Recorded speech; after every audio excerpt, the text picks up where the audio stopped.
Good morning, or sorry, good afternoon, everyone. This is Jonathan Lackritz with the California Public Utilities Commission. We will start our challenge phase office hours in just a minute or two to see if there's to give time for others to join us. Thank you.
Okay, I think we can go ahead and get started, everyone.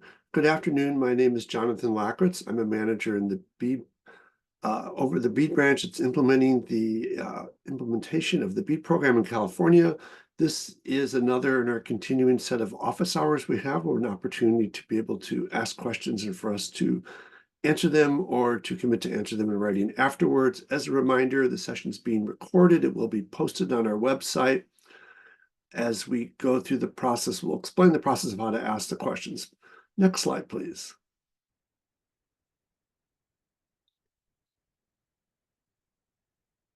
So a little bit of housekeeping. I think most people are familiar with our video conferencing platform. For those who are here for the first time, if you want to ask a question, we ask that you click on the chat button at the bottom of your screen. And there you can type in your question. Laura will then recognize you, and then we'll also provide an opportunity if you have a quick follow-up question. We are asking people to limit themselves to one question on the first round so everyone has an opportunity. And any follow-up you have, if you can ask just one question for follow-up so we can make sure we have time for everyone. When you're not asking questions, we ask you to put yourself on mute, and it's your choice whether you want to turn on or off your video. Next question, please. Next slide, please. Thank you, Sam. So this is an opportunity for you to ask questions about the challenge process and the BEAD program in general. We cannot provide reviewer feedback on any specific challenge evidence outside of the challenge process mechanism, but we can talk about what's in the guidance, what's in our initial proposal, volume 1, and things to look out for. The CPUC is required to follow the rules of the NTIA, which administers the BEAD program. As a reminder, and questions and answers from this meeting will later be posted in the FAQ on our website. And as a second reminder, we're recording this and we're going to post it on our website. Next slide, please. Okay, I think we're now ready for questions and answers, and I'll turn it over to my colleague, Laura Sasaki, who will help navigate us through the questions and answers. Thank you. Hi, everyone. Welcome. I am Laura Sasaki. I'm one of the program managers here in the BEAD branch, along with Jonathan. Just wanted to welcome you all. So if we could go ahead and start putting some questions into chat, I will read those out loud, and then we will answer them here for you as a group.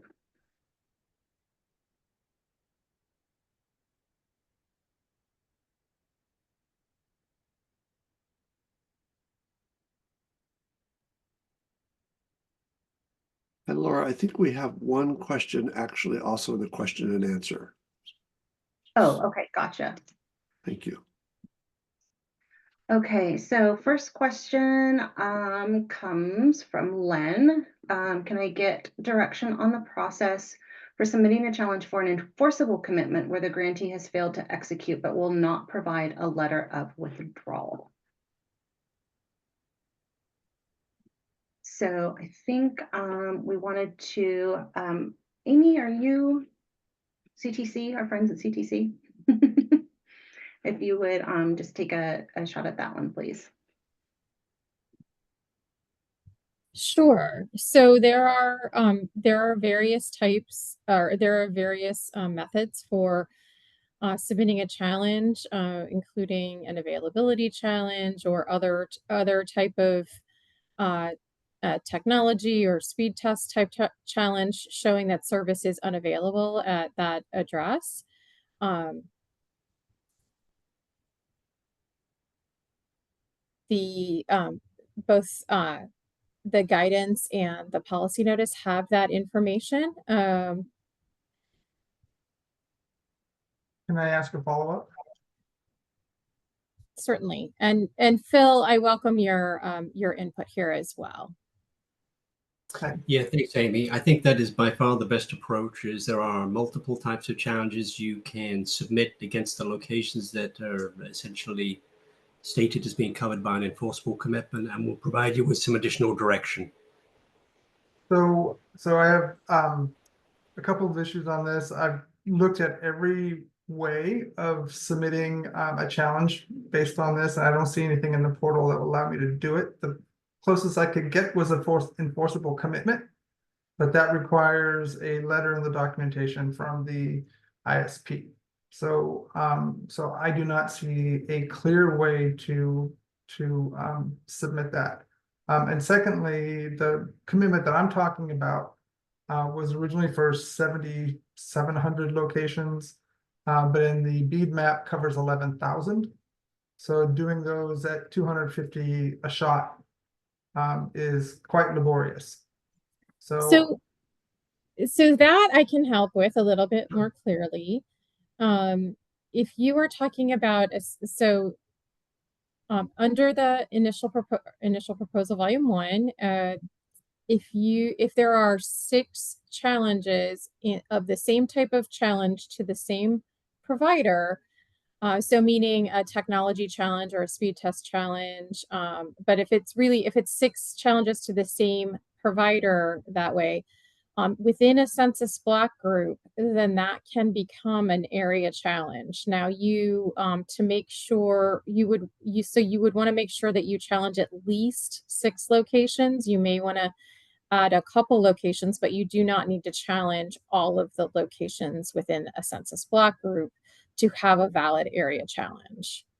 I hope that was a little more helpful. What we're not really covering here is it's not that the service isn't it's not whether or not service exists, because about half of the locations service exists from another provider. But on half there are no service.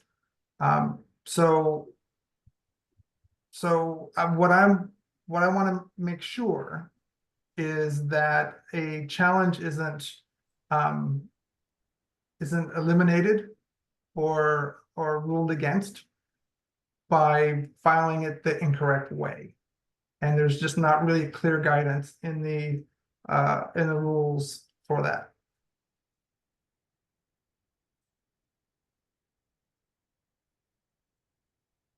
Or I want some assurances that when I submit the challenge, that I submit it in a way where it is not going to be decided against based on the format.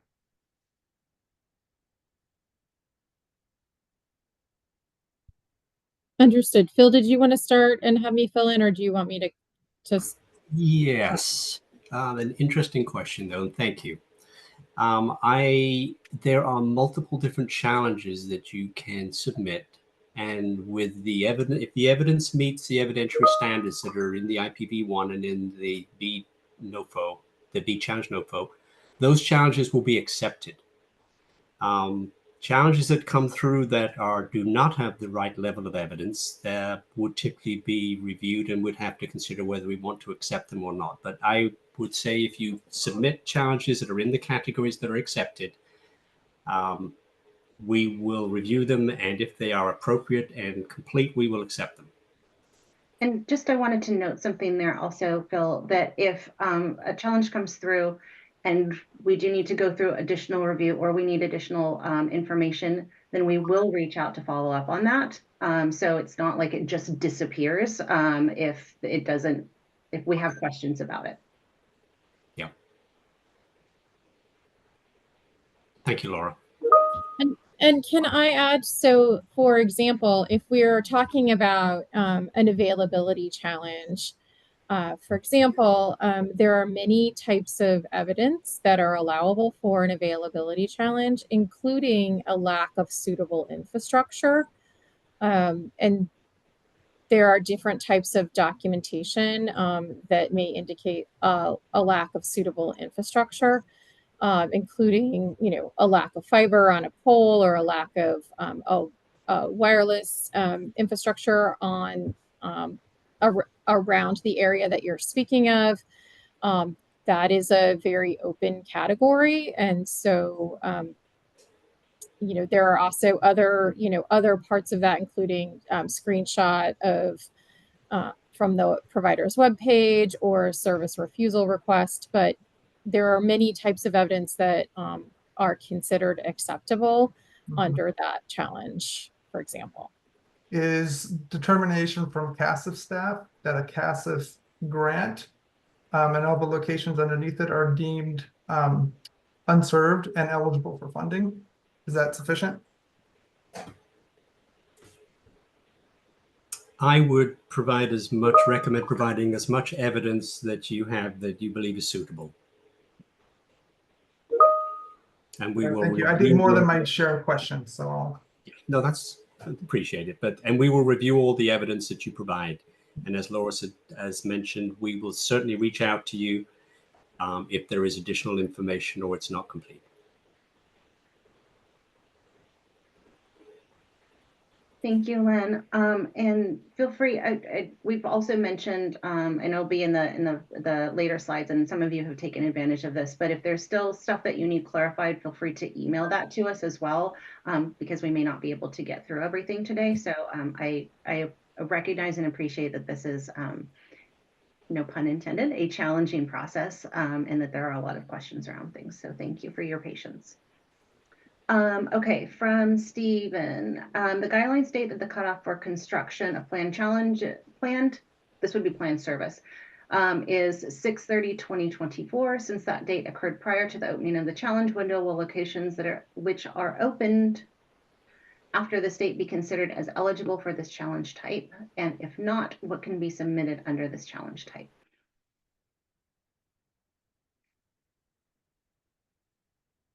And I think Phil or Amy, and Clay, we may also need you to just potentially show in the portal where that's at.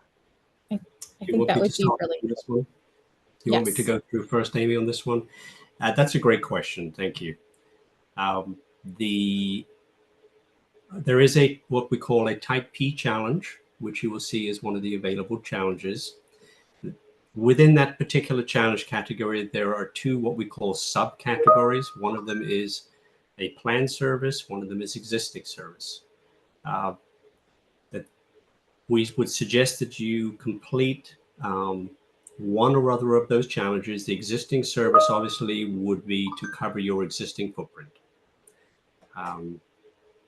The existing footprint would be as of the date that you submit a challenge. Amy, would you like to add to that?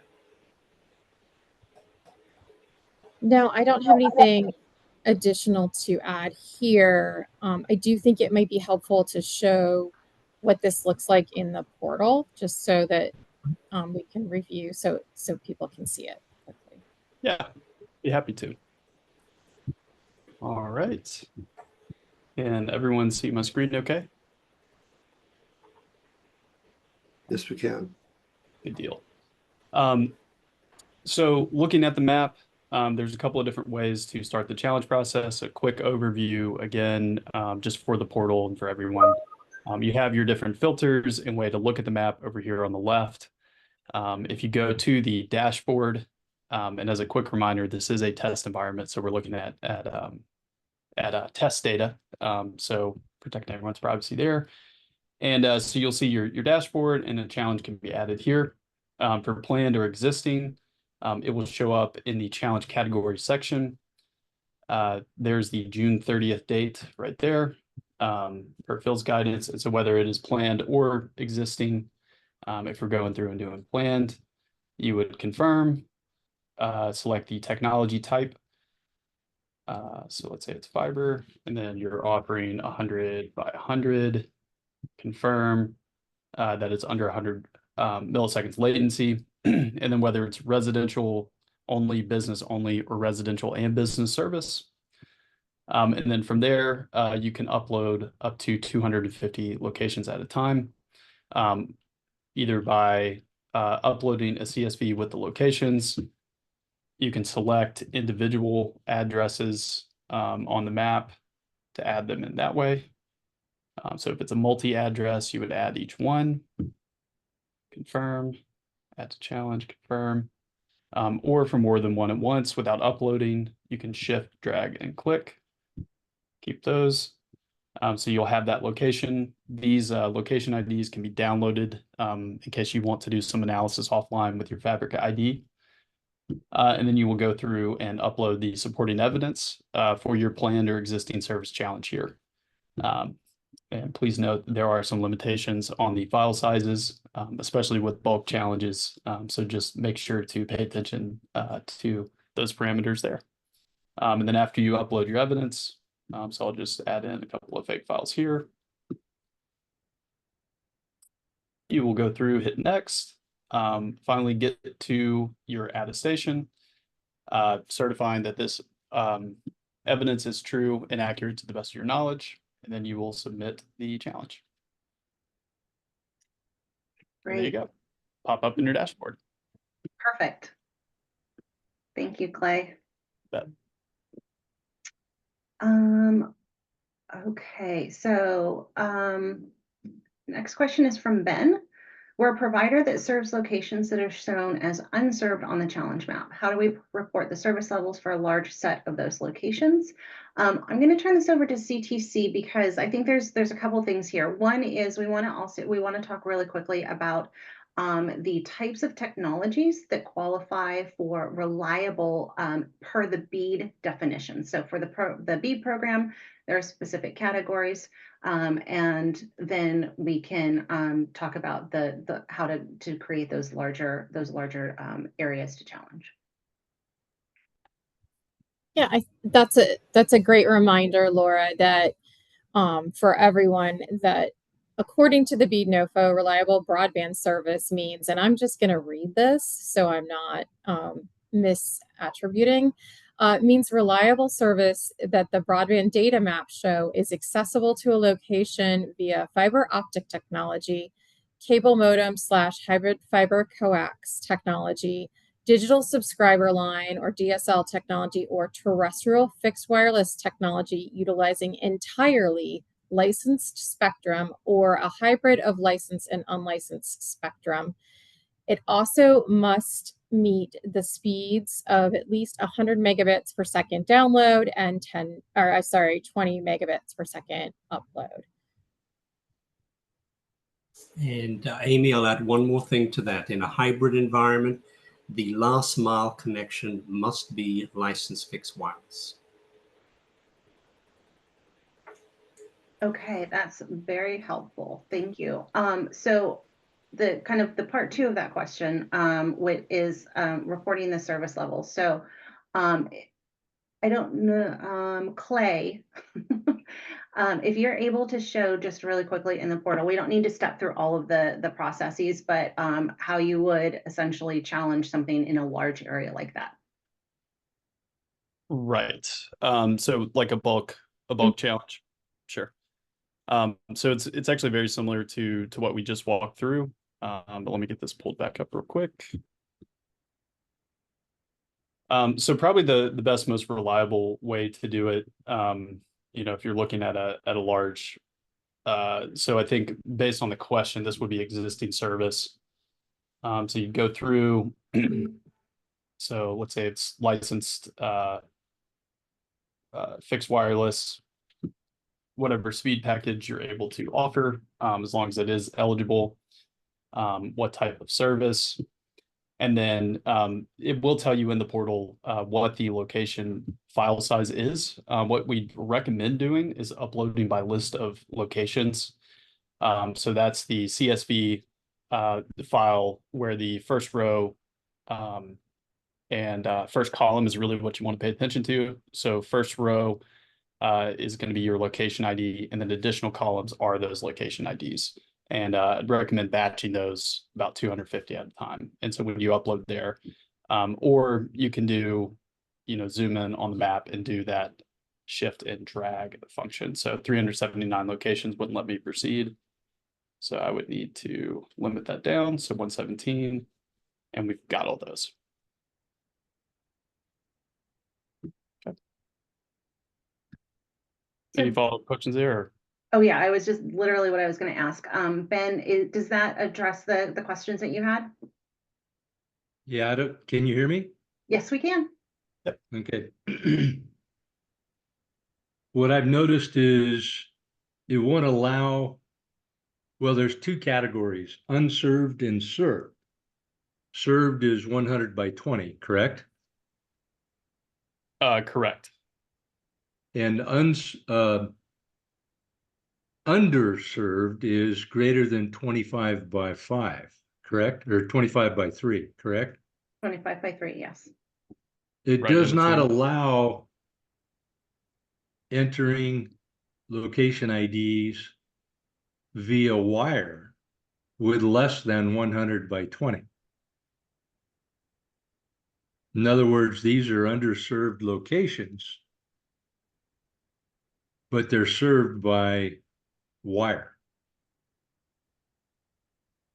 But it won't let us submit that.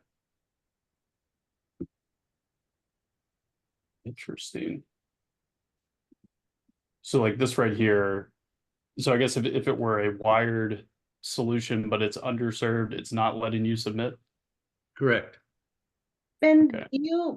we may want to follow up with you after this to troubleshoot that. And something that would be helpful to have ready for us would be a couple sample locations so that we can actually pull those up, look at it, and be able to kind of send you a response on that. Would Okay. that be helpful? Because we want to make sure that it's not a weird glitch in the system, and just verify that piece of it. And then if it isn't, then we would want to follow up and kind of figure out maybe where things are showing up or confusing, or again, this is a laborious process. Okay, I'll be glad to do that. That would be really helpful. Thank you so much. Thank you. Okay, so from Carolina, and I don't know that this was before or after I changed Patrick's name, so Patrick, this might be you. But can you confirm that if a CAI location is missing entirely from, and again, just a clarification that this is not the CPUC map, this is the BEAD challenge map that is from FCC and NTIA, that the appropriate steps to submit a challenge through the FCC challenge process rather than missing anchor institution. You know what? I'm going to actually have you come off of a mute. And if you can maybe frame the question a little bit for us. I think I'm a little unclear in chat what we're looking at. Hi, yeah, it was Carolina that asked, and really it's both Patrick and I. So we have a situation where a community anchor institution is entirely missing from the BEAD challenge map, and wondering what the right process for that is. From reading the guide, the user guide, it's saying that it should go through the FCC challenge process rather than the missing anchor institution option in the BEAD challenge map. Does that make sense? The question makes sense. That's not entirely accurate, and please jump in. And I think it would help too, Clay, if you wanted to show this. But so for the purposes of the challenge process, you can add a missing CAI. What the distinction is that it adds it as a location through the challenge process, but it does not add it as a broadband serviceable location as part of the scope of the challenge process. That has to be done through the FCC process. So you can do a piece of it in order for it to show up and be part of the challenge process. But in order for the FCC to recognize it as a broadband serviceable location, you have to go through their process. And so if I've butchered that in any way, please, CTC or Ready, chime in.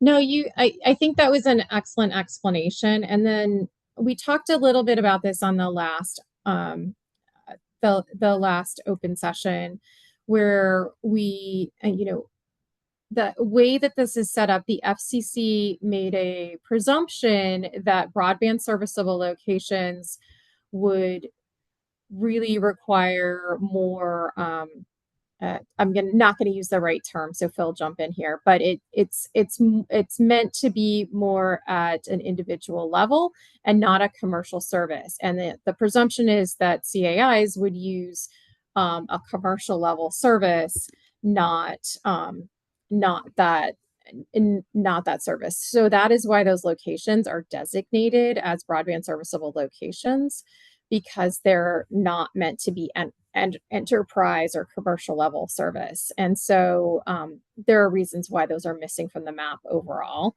And so please use the missing CAI to add those. And we are not sure what NTI will do with those, and we would encourage them, if you think that they should be BSLs, to also add an FCC challenge. But please know that that's the reason why there's a distinction. It's kind of a little bit nerdy and in the weeds there. But so maybe just to kind of like clarify the point, if a CII is added to the challenge map and it's determined to not have symmetric 1 GB service, it's eligible for funding. Being on the FCC map has to deal with whether it's considered a broadband serviceable location.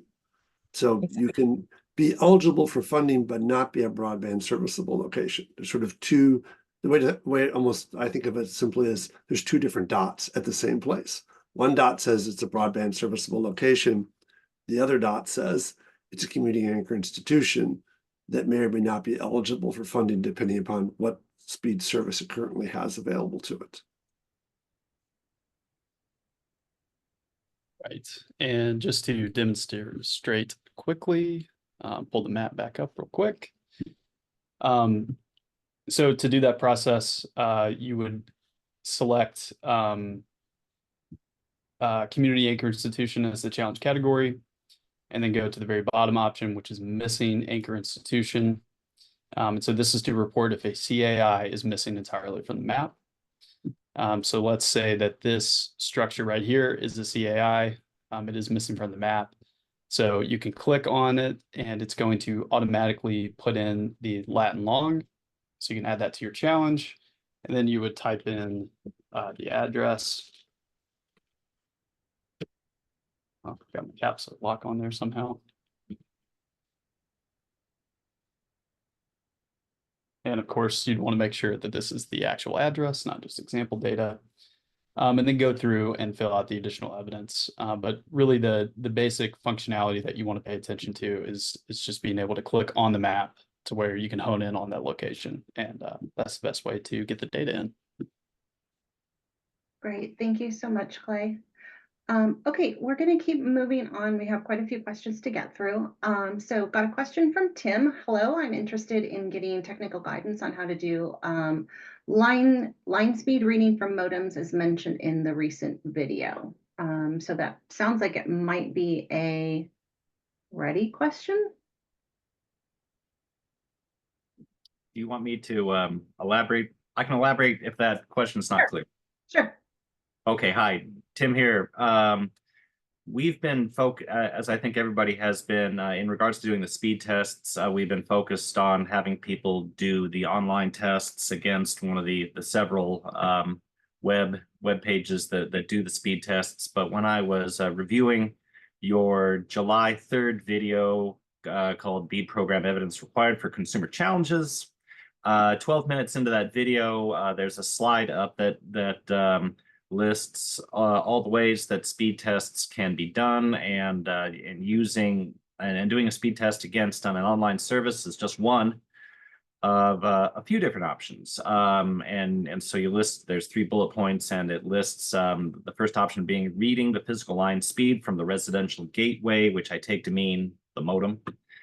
Second would be reading from the residential gateway web interface or the broadband service provider's webpage.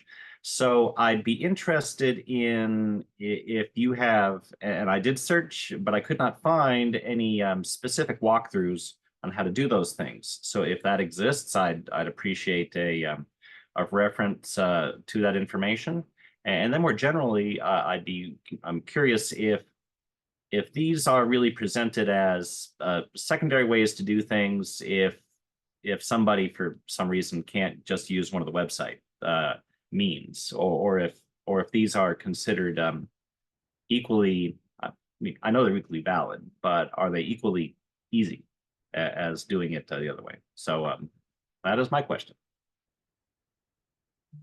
So Clay, is that one that that you're able to answer? I think that it might be a combination of you and Phil on sort of evidence as well as how one would do that. And again, if we can, I don't know if that's something that you're able to show, Clay, or if that's more of an evidence thing. So question for both of you. Sure. And Phil, I think this this guidance came from the model speed test challenge process released by NTIA, if I'm not mistaken. But when it's saying a physical reading line speed, the way that I read that is like actually plugging in, you know, a Cat6 cable from your laptop or from the consumer's laptop into the modem itself. Because the third point is talking about using Wi-Fi to take that speed test and to be as close as possible. So the best, most reliable evidence that you can get from the consumer side is actually physically plugging into one of the ports on the customer router or modem. And then two, some providers have some sort of web interface that is going to show those speed test results. And then three is using one of the NTIA approved speed tests. Of course, we do recommend the one that CPUC has released because it collects a cross section of those tests. But any of the approved sources is good for capturing a speed test there. Clay, that's an excellent response. I don't think I could add anything else to that. That's fine. Perfect.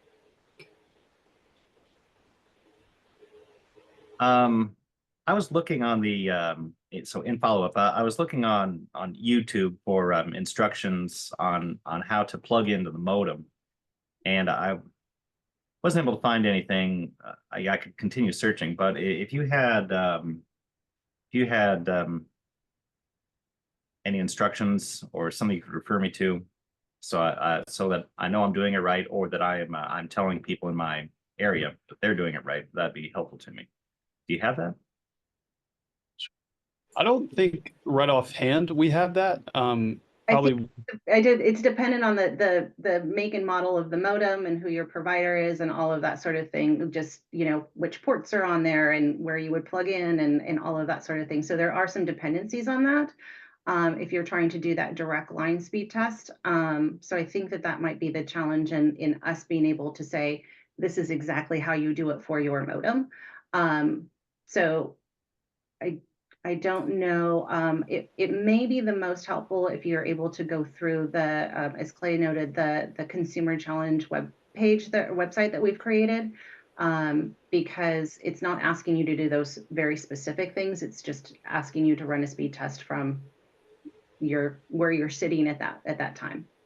Does that make sense? Yeah, and that addresses my other part of my question. It's just the easiest way is just going to be to do one of the online tests, and you recommend your own consumer challenge one, and looks like I can find that with a Google search. And if that's going to be the easiest way, then that's what I'll refer people to do. Excellent. Yeah, and just as a follow-up on those instructions, going to the website, if somebody's taking that speed test, we do recommend that they're as close to their router as possible. Just helps with a stronger result and stronger signal. All right, thank you. And I think that our next question from Bruce is very much a follow-on to this, so it may be helpful to be able to kind of see once somebody submits a consumer challenge through the website. Bruce is asking, I still don't know what the consumer speed test data looks like in the challenge portal. When will I start seeing data? So Clay, I think this is a really good opportunity to show folks who have registered to accept consumer challenges what that looks like in the portal, where they can see that, and then where you would see that the evidence that somebody has provided for that.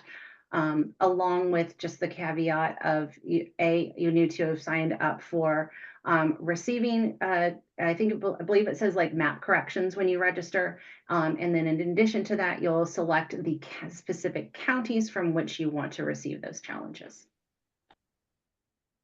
That's exactly it. Yeah, so looking here, you have your main dashboard, which we've covered. You have the challenge map itself. And then if you have opted in to accept evidence from individuals, that is going to show up here in your consumer challenges tab. And it looks like this org doesn't have any. Let me see if I can find a couple real quick. Okay, looks like these were cleared out. So let me try to find one that has it. Okay, we may need to do a follow-up. There is a training video that does show this. The way that the evidence actually comes in, if you go to individuals and Right. you direct people, yep. I'm happy. I can share my screen. Granted, I have a slightly different view, but you would see the challenges. They are going to show live ones, but Sure. I can bring that up if we're okay with that. Jonathan, any issues with that? Sorry, slow off the mute. I think we probably should not be showing consumer challenges to this wide an audience for Okay, got it. privacy reasons. But we can let's circle back in the last 10 minutes and see if that time period, Clay, you can figure out a way to do a demo. Perfect. Yeah, I'll see if I can load some more data in there. Okay. Thank you, and sorry. Yeah, of course. No, appreciate that. And that's a very reasonable response to not showing those because it does give consumer information in there. So Bruce, we will come back to that. So we're not forgetting about you. Can I comment now for just a minute? Yeah, so I've done about 30 of these speed tests, and it seems the straightest line. What we're going to advise our residents is the straightest line through this process, if you use that consumer portal, is to take your 3 tests on 3 different days and save the evidence that comes out of the test, which is a PDF file at the very end. So you've got your 3 tests. What seems to use the next step would be then to come back into the challenge, the consumer challenge, and there's a part where you start filling in details. You upload the 3 tests, then it asks you to transfer the information from the 3 tests to some other fields. You populate other fields as you're going into this final submission process. So you end up just end up submitting one time. And if your average is below, you have to be, your medium has to be below 100/20, or the test won't be accepted. So an individual could go through all the process thinking they're doing something that's going to be valuable to me and my county, and this is only going to accept challenges from 100 below 100/20. So anyway, we're going to say, take the 3 tests, save the evidence, submit one time. I should see it on my side. If it qualifies, I submit, done. Can somebody confirm that's the straightest line? I think, Clay, that would be you. Yes. Yeah, that's absolutely the straightest line and best recommendation, to have all that evidence in one spot ready to go. And if they submit in your county with that evidence, it should populate in your consumer challenge tab. Okay. As data. As a Yes, CSV file of some kind that I can use, and I I don't have to do more with the data. Right. So, and we'll definitely send out the challenge video. I'm working to try to get some more test data in the portal to demonstrate live today. But it actually shows up very similarly to your other challenges. The difference is you click in on that individual challenge and you will see the data that they uploaded as well as the challenge type, who it is that they would like to challenge, and that data will be there available in the portal for you to review. You can also export the consumer submitted data for additional review. And once you're satisfied, you can then hit submit. Great, thanks. You bet. Thanks, Clay. Thank you, Bruce. So Carolina asks, could you give a concrete example of what evidence we can produce to provide a community recreational center as a CAI? For example, how can we submit documentation to demonstrate that community support organizations facilitate the greater use of broadband services by vulnerable populations? So my initial response to this is that in terms of concrete examples, we're not able to do that outside of the challenge process, with the exception of what is already defined in both the process policy notice and IPv1. Amy, I don't know if you have anything you wanted to add to that, but unfortunately, that's kind of what the challenge process is for. And again, we can come back to you and ask follow-up questions if the evidence needs some additional bits and pieces, or we just need to clarify something with you. I just wanted to add a couple points there, Laura, which is in the initial proposal, volume 1, there are definitions of both what California considers a community anchor institution and examples of the types of community anchor institutions, as well as the type of what makes this a broadband supporting organization. For example, under community support organizations that facilitate broadband availability for vulnerable populations through Wi-Fi, technology outreach, technology skills and assistance with wraparound services. So that's really instructive as to the types of things to be looking for, whether it fits the definition of a community anchor institution and what types of information would be needed to support that. I hope that's helpful. Thank you, Amy. Can I just ask a quick follow-up question on that? Quickly.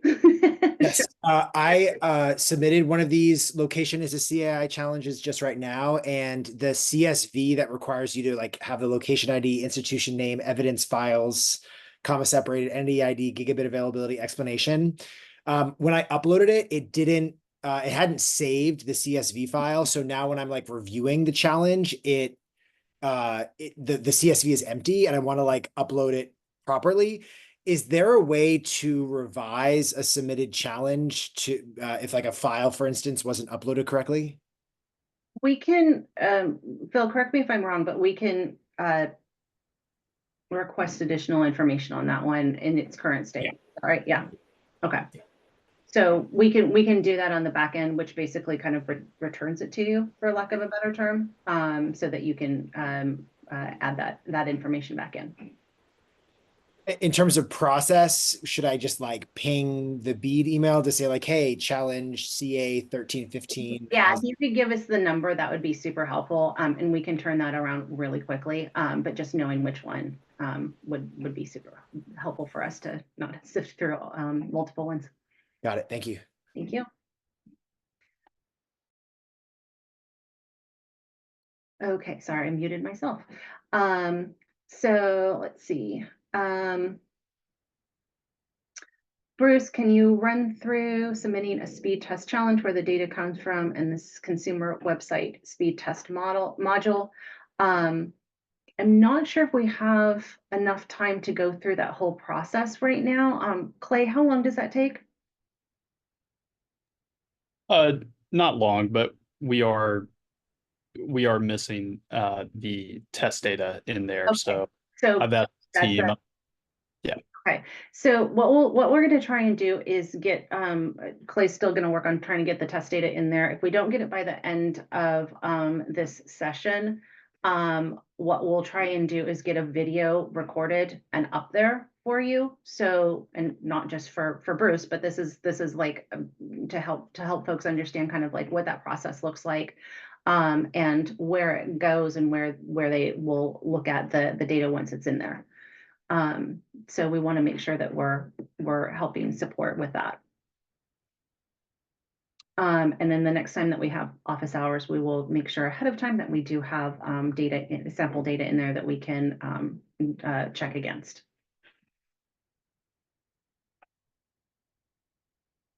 Clay, is that a link that I can put in the chat here? No, that one is that's where it lives in the shared drive. I think it's already published on YouTube or somewhere, wherever the training videos have been published. Okay. All right. Got it. So it sounds like we do have a video that goes through that, Bruce. And we'll grab the link, and if I'm facilitating, so I may not be able to do it, but maybe Sam or Franny, if you guys could look for the link to the permissible challenger submitting on behalf of an individual and paste that into chat, that would be very helpful. Thank you. Okay, Jennifer, I want to clarify that we should not be submitting a planned upgrade because the 6/30 date has passed. Are you here still? I don't see Jennifer. I was going to ask some clarification, and maybe she got the clarification with our previous answer. So we will move on. Stephen, I think we kind of addressed this a little bit, that we're not able to respond, to requests for whether evidence meets the requirements outside of the challenge process. Aside to say that if you see what you're asking about in the examples of evidence that can be submitted, then the answer is yes. If you don't, I would suggest that you submit the challenge. You can, I think we talked about this last time. If there is additional information, context that is important that we understand when you're submitting your challenge, type that up, put it in a PDF, upload it as an additional document. So if there's something that you want to add to give context to the evidence that you're providing, you can do it that way. So I think that that's probably the best answer that we can give about specific evidence.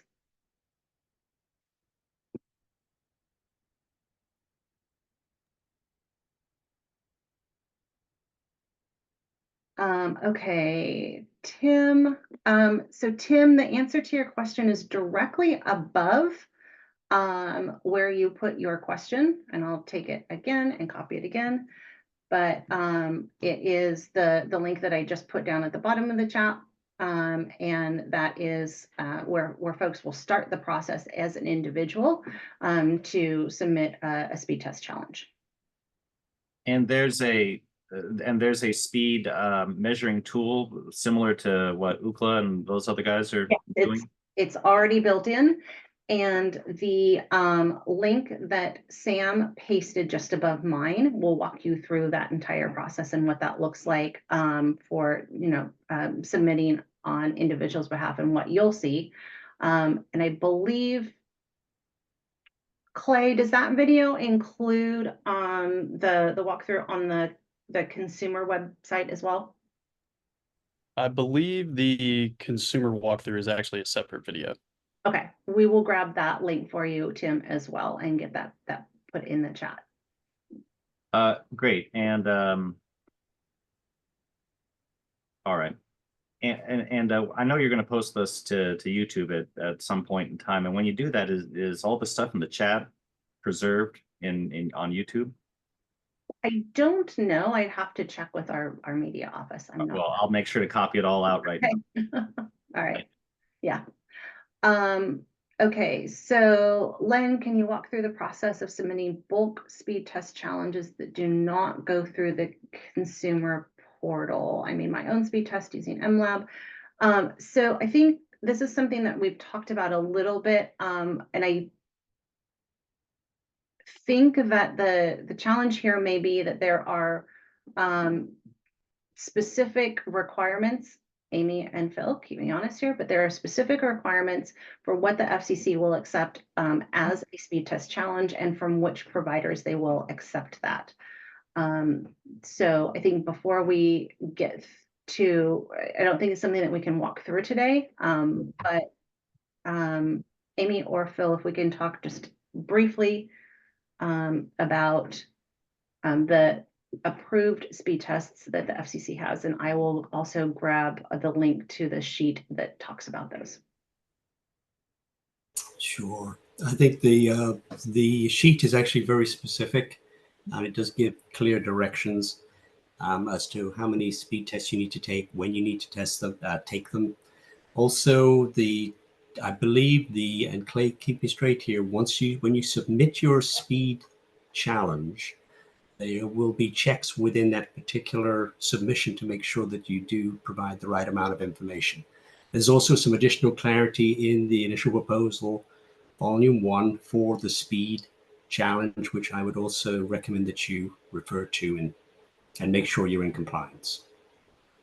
So assuming I am in compliance, is there a way to bulk upload? Or does it all have to be one by one so that, can I do it without actually performing the speed? I'm collecting 3 tests, all of the required information, etc. Clay, I'm going to defer to you on that one, please. Yes. So what you would want to do is pair your probably the easiest way to do it is to pair that evidence with location IDs, and then upload that. It can be done 250 at a time based on the portal parameters. Okay, great. It's already doing that. Okay. Okay, thank you. Okay, Jason has a question about, can you upload bulk challenges for anchor institutions? I'm only seeing one at a time. The answer is yes. We can do both uploads. It's the same process as bulk uploads for the others. Clay, if we can just bring the screen up where it shows where the bulk upload piece is for the CAIs. Sure. Let me pull that up real quick.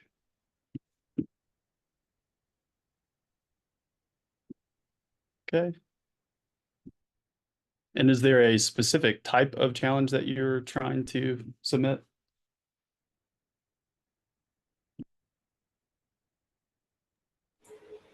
This is, I think, for CAI, Clay, the bulk CAI challenge. Yeah, but Jason, which one is that you're looking at? Which type of challenge for the CAIs? It was not an anchor institution was one of them. Okay. Not here. Okay. And then, so you have your reason. Anchor would be next. Oh, so it looks like this is in fact limited to 1 based on the settings. Oh, that's right. Yeah, so this would need to be 1 at a time. What was we enabled bulk challenges on, was it speed? Yes, they are enabled for speed. Okay. So sorry, I'm revising my response. Forgot our conversation. So for CAIs, for the speed test challenges, that is the one that bulk uploads are enabled for. For the other challenges, it is the 1 by 1, and that is largely because there would not normally be as many individual challenges in those categories as there would be a speed type challenge. I think you can do an area speed type challenge as long as it's the same provider, but for anchors, if it's a speed type challenge, it does need to be individual to that anchor, because you could have different providers for different CAIs that are spread out.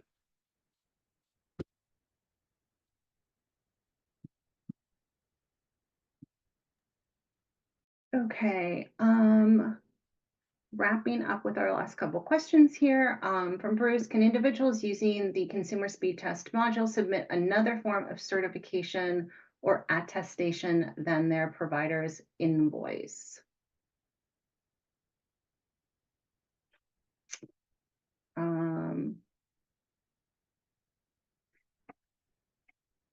display on the, within that one, when they get to submitting? Let's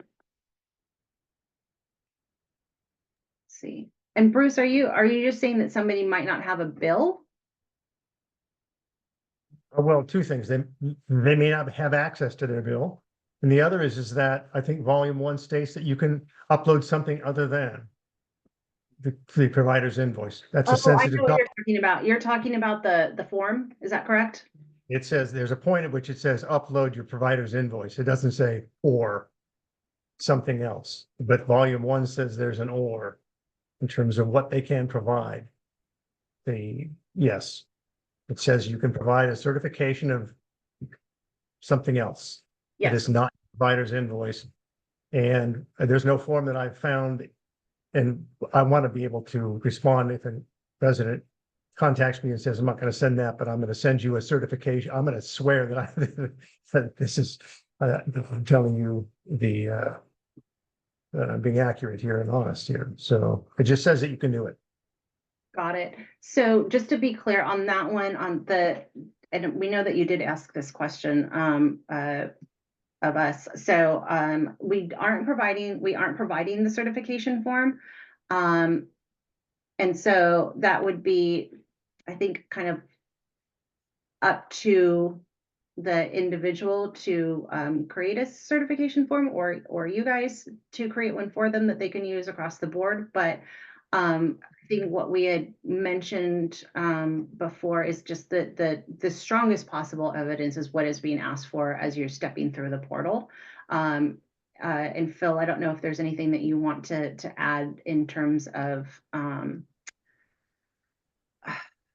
we can't tell you specifically which form to use in that sort of thing.